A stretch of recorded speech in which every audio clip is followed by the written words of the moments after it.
down to Linus's Gaming News Emporium, where we've got so much gaming news, we're practically giving it away. No, actually, that is what we're doing. It costs you nothing. It's free! Microsoft has announced it's laying off 1,900 staff from its gaming division, amounting to about 8% of the company's gaming workforce. This news brings the total number of gaming industry layoffs announced so far this year to about 5,600. That's not for the last 365 days, mind you. That's how many industry workers have lost their jobs less than 1 month into 2024.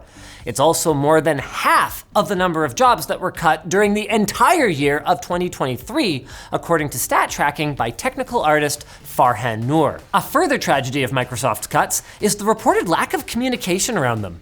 While human/leather jacket hybrid Phil Spencer stated, Activision, Blizzard, ZeniMax, and the Xbox teams will be affected, information about how is so sparse that some Activision Blizzard employees are texting games journalist Jason Schreier to find out if they still have jobs. I text him daily. One person who does know their employment status is Blizzard president Mike Ibarra, who announced that he was leaving the company. That kind of makes sense. Ibarra worked at Xbox for 2 decades before originally joining Blizzard in 2019, so him sticking around would be kind of like getting back with your ex after you watched her swallow your girlfriend whole. She's just magnetic. The Chinese government, meanwhile, has quietly removed its proposed bans on video game monetization from its website just weeks after the draft legislation caused local gaming giants to lose tens of billions of dollars in market value. The ban's removal apparently led to a healthy little jump in share prices, which is great. I mean, finally a victory for the little guys in the gaming space. They've been waiting. This doesn't mean that China has given up on regulating the gaming space, however. According to Reuters, the draft rules were inaccessible as of January 23rd, a day after the consultation period for the proposal had ended. And while analysts have suggested that the removal is unusual, some believe that the bill may be revised and reintroduced.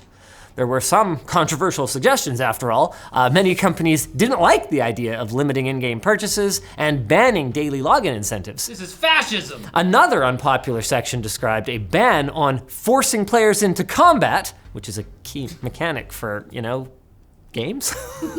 One section even suggested introducing a pop-up that would warn players of irrational behavior.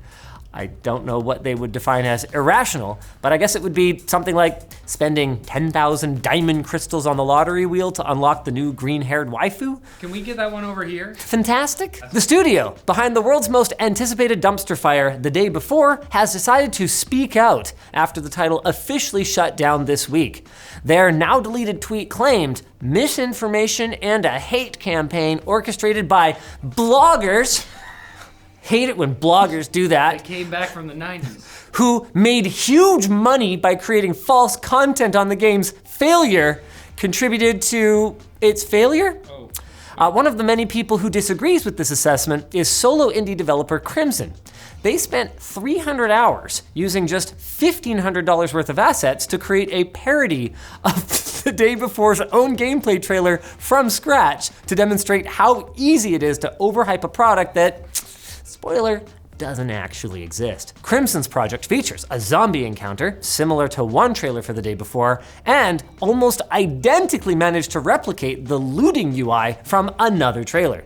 It isn't a perfect copy, however. They weren't able to recreate the day before's promised parkour system exactly the way it appeared in-game, because unlike Fantastic, Crimson actually included one. Haha, got him. Now it's time for the Rapid Morsels brought to you by XSplit. Take your live streaming to the next level with XSplit's cutting-edge broadcasting and video production tools. Sleeping streams, sleeping streams, those are a thing. But that doesn't mean your viewers should be counting sheep. You can keep them awake with image and video looping, multiple audio tracks, and slick transitions. So don't sleep on this deal. Check out XSplit today at lmg.gg/XSplit and use code Linus for a very nice 69% off your first purchase or subscription. Welcome to the Rapid Morsels, where questions unfurl in clever kabuki belying intense theatrical strength. Did we do the thing where we just pick the next word in our autocomplete? And, Okay. The first letter of those last 9 words spells quick bits. So technically you said it, Linus. Touché. Got him! The Pokemon Company has finally acknowledged the existence of Palworld, saying in an official statement that they have received many inquiries about the Steam game and they intend to investigate any intellectual property infringements. The CEO of Palworld's developer, Pocket Pear, has stated that their game has cleared legal reviews, so it's not obvious that there's anything the Pokemon Company can actually do. Maybe they're just upset that a survival game is somehow a better Pokemon game than Scarlet and Violet? Or maybe everyone should just stop sending inquiries to Nintendo. I mean, you're just rubbing their faces in it at this point. Mega Cat Studios appears to have accidentally leaked a trailer for their in-progress game, Five Nights at Freddy's Into the Pit. The game is a 2D pixel art style side-scroller that is apparently based on a 2019 novelization by the same name. After moderators for the FNaF forum banned discussion of leaks, series creator Scott Cawthon commented that he was okay with fans talking about the game, which has been in development for some time. According to Cawthon, Into the Pit is intended as a 10th anniversary game, which would indicate a likely release date in August. Very little else is known about the game, so it should be relatively easy to avoid spoilers, as long as you don't read the book that it's based on. Unfortunately, all of your children have already. Obsidian Entertainment has released more details about Avowed, their upcoming first-person RPG set in the Pillars of Eternity universe. The game will apparently have a solid emphasis on exploration, as game director Carrie Patel described a side quest as absolutely missable. What, like it sucks? Wow, what a sales pitch. Developers also claim the game is classless. Just like us, woo!